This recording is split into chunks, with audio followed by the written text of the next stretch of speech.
Hi, and welcome back to Football Made Simple.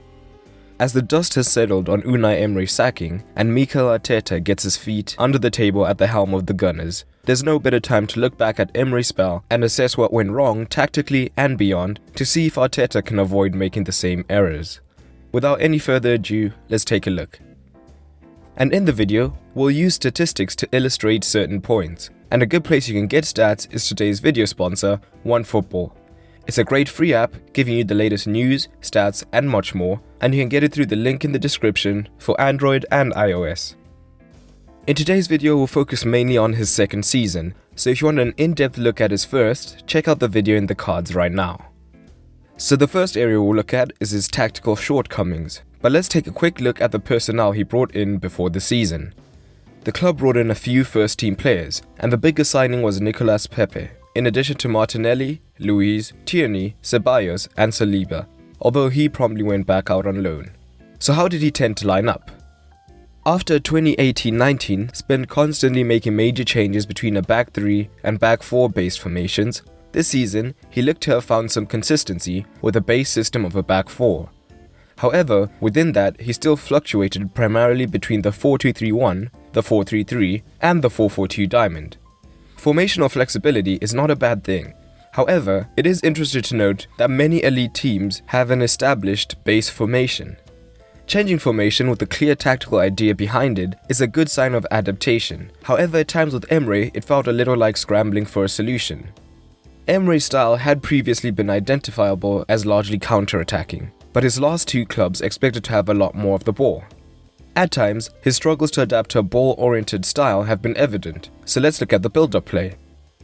This season, Leno has been the preferred keeper from match day 1, and his ability does fall in line with the new aim of building up from the back, as does new signing Luiz. The three-man midfield often consisted of Xhaka at the base, Guendouzi left and Torreira right.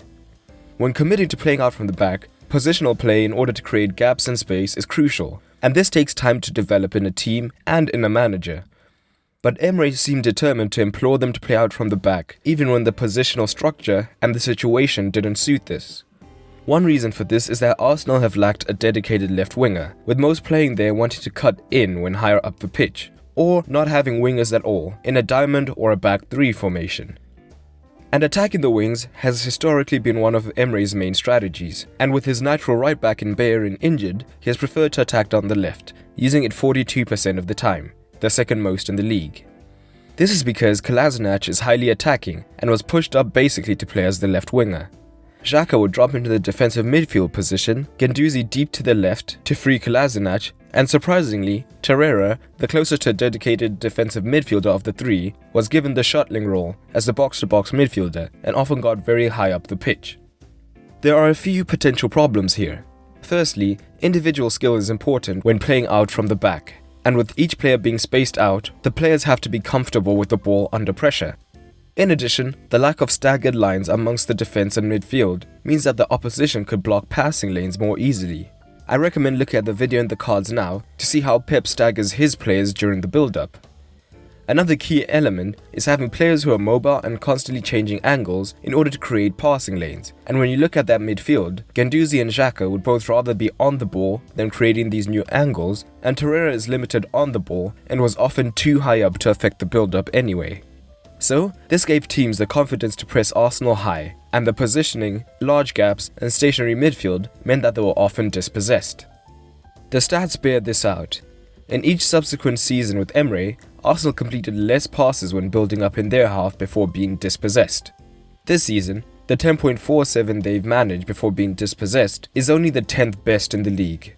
To illustrate this further, the pressure Emery put on them to play out from the back when some players aren't suited to this led to them making the most errors leading to goals as a team last season with 13.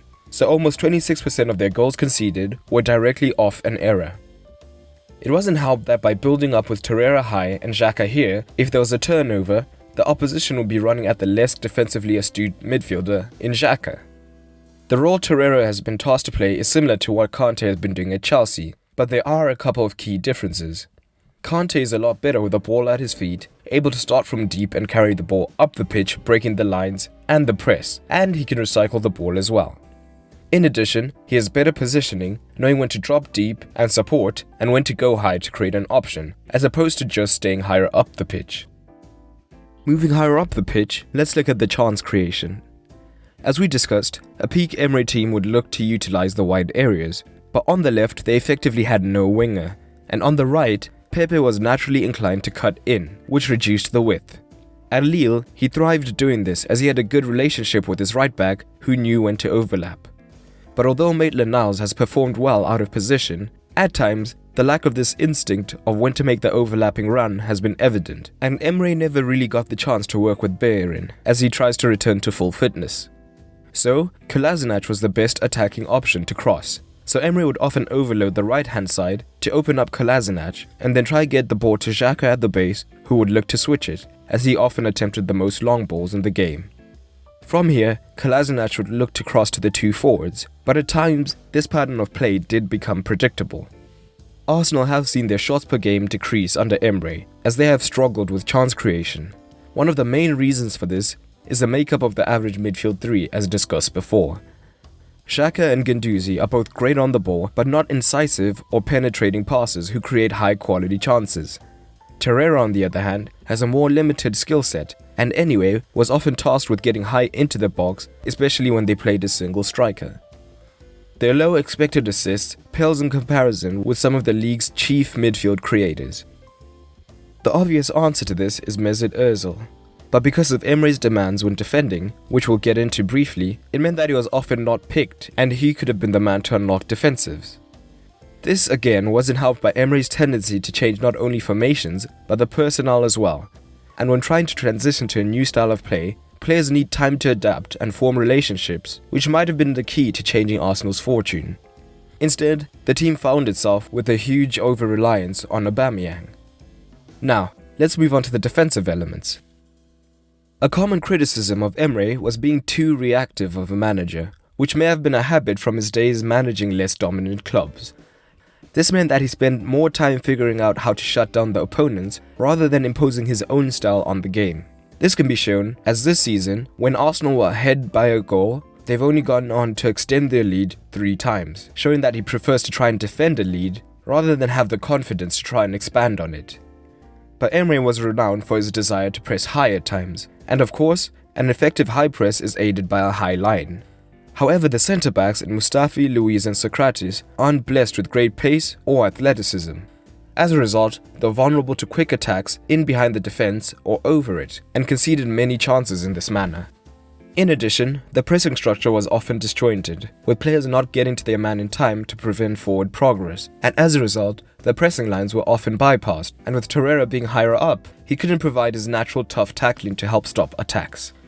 It's hard to assess this, because sometimes the failed press came down to individual errors, with players jumping out of line at the wrong time. Each season, they found themselves conceding more shots per game, and this season, with 16.4 per game, only 2 teams have averaged more.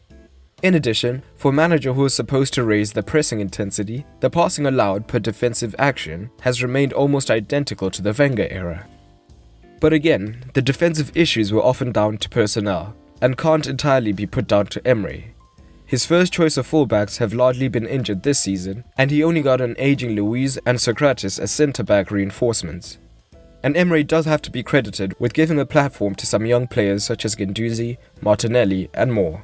His entire reign could have been so different if Arsenal had closed out last season differently. They found themselves in a good position to qualify for the Champions League through the league, but ultimately fell 1 point short, and capitulated in the second half of the Europa League final when they had the chance for redemption. Unfortunately for Emery, nearly moments became a norm, and his departure became inevitable as his stock with the fans continued to plummet. This atmosphere wasn't helped by a somewhat divisive figure in Xhaka being handed the armband, which famously did not end well. In Arteta, Arsenal have gotten a young, hungry manager who already has stock with the fans, and they'll be hoping to see steady improvement as the season progresses. At the same time, with limited experience, he does represent an unknown. However, he comes with a stamp of approval from many sources. What do you make of Emery's reign? What could he have done better? Drop it down in the comments below. But that's all for today, and remember, keep it simple.